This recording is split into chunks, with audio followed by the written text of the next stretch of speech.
7급 한자 41번입니다. 41번째 한자 문제 들어갑니다. 설명을 듣고 어떤 한자인지 아는 사람은 빨리 대답을 해도 좋습니다. 땅 위에 있는 물건을 정형화하여 나타낸 물건이 땅 위에 있다는 뜻이에요. 그러니까 이렇게 땅 위에 있는 그 물건을 상징한다는 뜻이에요. 땅 위에 있다. 무슨 한자일까요? 이런 글자입니다. 손가락으로 가리켰을 때 위 쪽을 가리키는 거죠. 하나, 이렇게 R을 쓴 다음에 땅을 그리면 돼요. 이것이 지사자가 설명하는 글자라고 합니다. 부수는 한일자입니다. 땅을 나타내는 한일. 그리고 두 번째 문제를 내겠습니다. 고을에 사는 사람들의 얼굴빛이라는 데서 이 빛이라는 또 색이라는 그러한 의미의 한자라고 합니다. 고을 사람들이 그 얼굴빛을 보고 백성을 사랑하는 마음을 그 관리들은 가져야 한다고 합니다. 그래서 항상 그 마을 사람들의 얼굴을 살펴야 된다.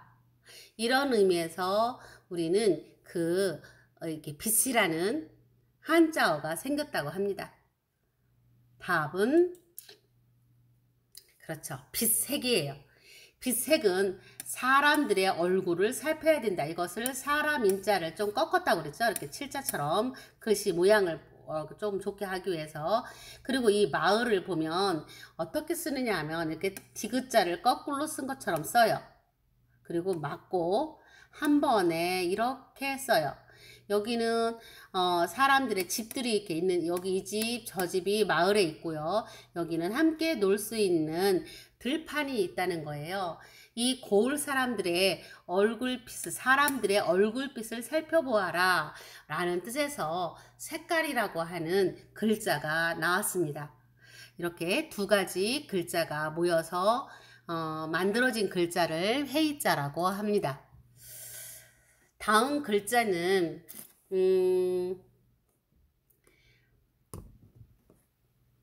저녁 때 뜨는 달이에요. 저녁 때 뜨기 때문에 아주 동그랗지가 않고요. 조금 반만 동그랗겠죠. 희미한 모습을 본떠서 만드는 글자는 어떤 글자일까요? 저녁석이에요. 초승달 모양을 본떠서 그린 글자예요. 보름달은 이게 두 개라고 써요. 눈이. 얘는 한쪽만 보여요. 초승달이라. 이것을 우리는 저녁석이라고 합니다. 이 저녁석은 초승달 모양을 본떠서 만드는 글자예요.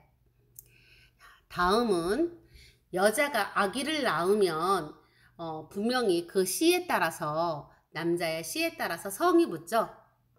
성이 붙는다는 뜻에서 만들어진 글자예요. 그래, 이런 글자를 여자와 그 다음에 날생이, 여자가 아기를 낳으면 이렇게 두 글자가 합쳐지면 어떤 글자가 될까요?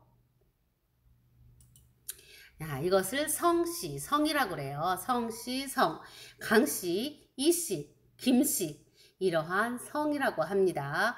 아빠, 씨 이런 데서 나오는 성씨라고 해요.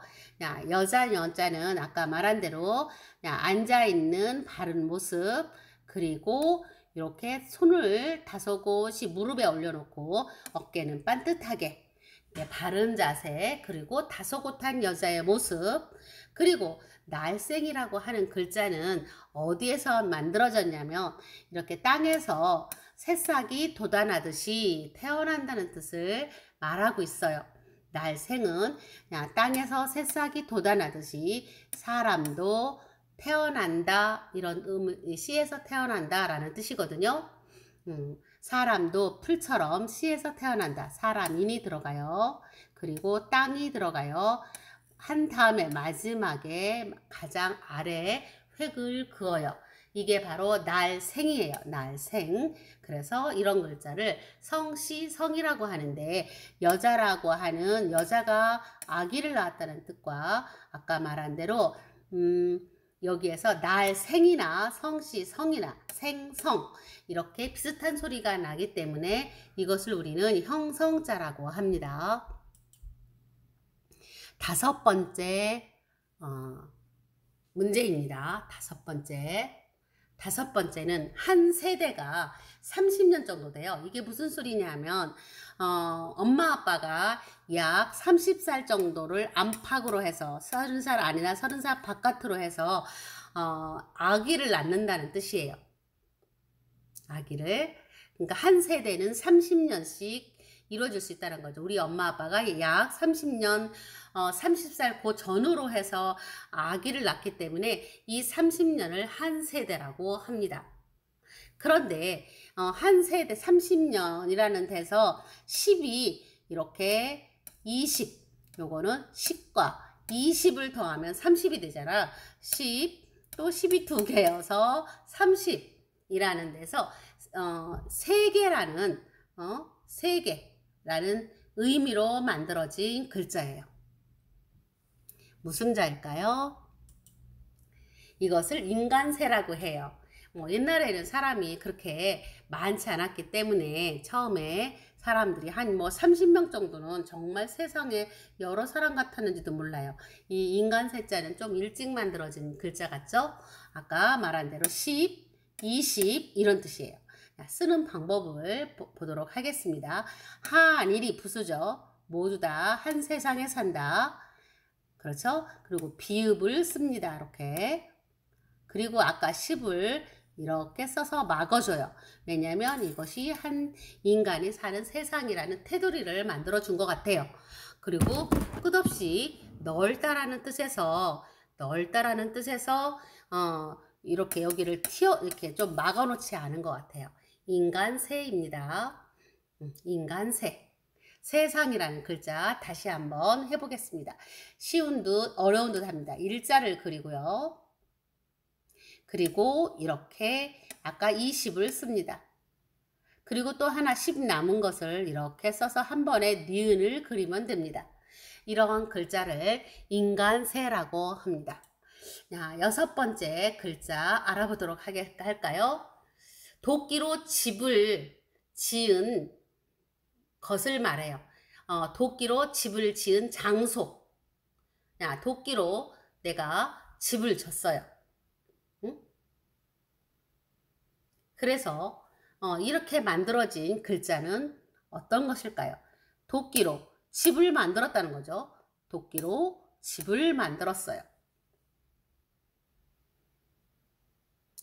여기에서 도끼는 있잖아요. 이렇게 칼날이 있는데 이거 이제 여기를 이렇게 묶어서 사람이 하여튼 도끼의 모양을 만드는 글자예요. 도끼 근자가 묶어가지고 도끼를 이렇게 돌에다 이렇게 묶었다는 뜻이에요. 그리고 지포는 이거는 집 이게 문이 있다는 뜻이에요. 이렇게 문이 있는 집이에요. 집호예요. 창문을 열어놓은 창문이 조그맣게 뚫린 집을 말하는 거예요. 이런 장소를 나타내는 한자는 이게 장소 뭐뭐 도끼로 집을 지어 내가 도끼질을 해서 만드는 이 곳이 내가 사는 장소 내가 사는 장소야 이런 뜻이에요. 간단하게 좀 복잡하게 지은 집이 아니죠. 우선 이렇게 내가 쉴 만한 창문이 있는 공간이 있네요. 내가 쉴 만한 공간이 있는데 이것을 도끼로 찍어서 만들었다는 그러한 글자예요. 이런 글자를 우리는 바소, 장소 해서 형성 또는 장소라는 뜻도 되고요. 이어주는 말 같은 것도 쓰거든요. 그래서 장소 또는 하였다라는 뜻의 전주로서도 쓰이는 거예요. 그러니까 다시 말해서 빌려다 쓰기도 한다는 뜻이에요. 가차처럼 이렇게 굴러서 다른 뜻도 이게 다른 뜻으로 좀 변하기도 했다는 뜻입니다.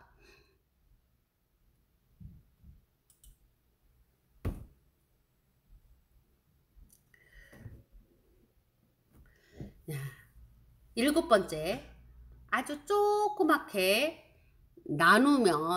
나누었다는 뜻이에요. 그러니까 아주 이게 뚝 떨어졌더니 이렇게 잘라졌네요. 잘라졌다는 소리는 또 이렇게 칼 같은 거를 쓰게 되죠. 그래서 그 양이 아주 적어졌겠죠. 뚝 떨어져서, 분필이 뚝 떨어져서 반으로 쪼개졌어요.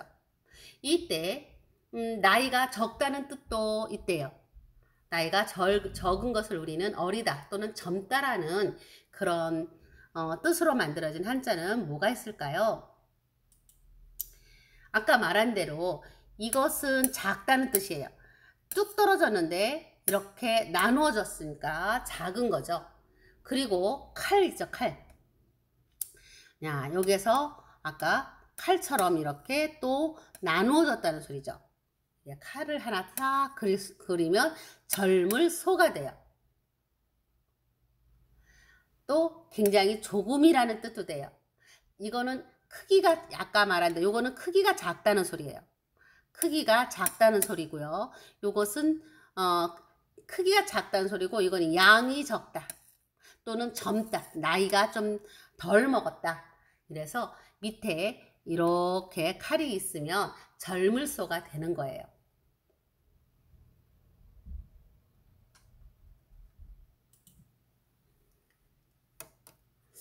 이 글자는 어떤 글자일까요? 모여 있어요. 그래서 이렇게 묶었단 말이에요. 열십으로. 그리고 물건이 아주 많네요. 물건을 쌓아놓은 모습이에요. 이게 네모는 엄청 많이 있는 거예요. 그리고 여자들은 이게 손에다가 이렇게 붓을 들고선 이렇게 이걸 계산한다는 뜻이에요. 어떻게 이렇게 베면서 칼로 치면서 이렇게 그동안 벌어온 것들을 이렇게 계산을 하는 거예요. 묶어도 놓고 쌓아놓기도 하고 이런 일들을 안에서 여자들이 남편이 열심히 일해온 것들 있잖아요. 그러한 것을 안에서 이렇게 모아놓고 그 다음에 깨끗이 이렇게 정리도 하고 그래서 이제 이렇게 붓으로 이제 손으로 이렇게 이렇게 여기다 이제 작대기를 긋는 거죠. 그래서 우리 집에 얼마만한 물건들이 있는지를 계산해내는 것을 말해요. 이런 글자가 뭐가 있을까요? 이게 바로 세말수예요. 세말수. 아까 계산할 산자두고 나왔잖아. 계산할 산. 야, 집에서 이렇게 크게 묶어세기를 여자들이 하는 거예요. 그리고 무얼로 이렇게 붓으로 이렇게 기록을 해놔요. 우리 집에 물건들 재산이 얼마큼 있는지 그것을 어떻게 사용할지 이것을 우리는 계산해 놓는다고 말을 하는 거예요. 여기서 칠복자는 그것을 계산한다는 소리예요. 이렇게 계산을 하는 거예요. 어떻게 사용할지를. 자, 그러면 큰 가마니부터 한번 써보도록 하겠습니다. 우선 큰 네모를 그리는 거예요. 하나, 둘, 셋, 넷. 위에 있는 큰 네모를 그리는 거예요. 이렇게. 그리고 이번에 아래 네모만 그리는 거예요. 그리고 한꺼번에 이렇게 닫아요. 그리고 이거부터 하고 이 계집 여자를 쓰는 거예요. 의자부터 반드시 하고 이렇게 부동호처럼 여자를 씁니다. 그래야 글자 모양이 예쁘게 나오고 칠복자를 씁니다. 칠복자를 이거는 손에 들고 이렇게 치는 것처럼 우리는 계산을 툭툭 튀면서 계산을 하는 거예요. 이 글자가 바로 세말 숫자예요. 이런 일은 자주자주 한다고 그래서 여자들이 매일 하는 일이거든요. 집에 물건을 정리하고 계산하고 또 용돈도 주고 이런 일들을 주로 안방마님이 했거든요. 그래서 이거는 자주 있는 일이에요.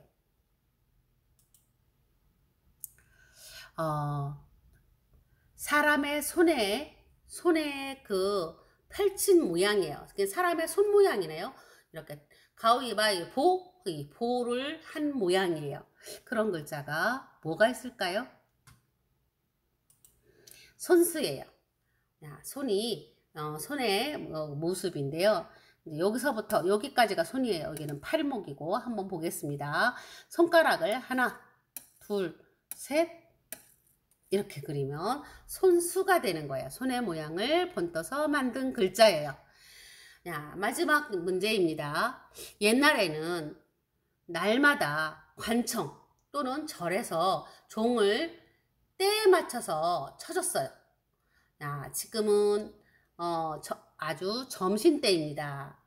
지금은 밤 12시입니다.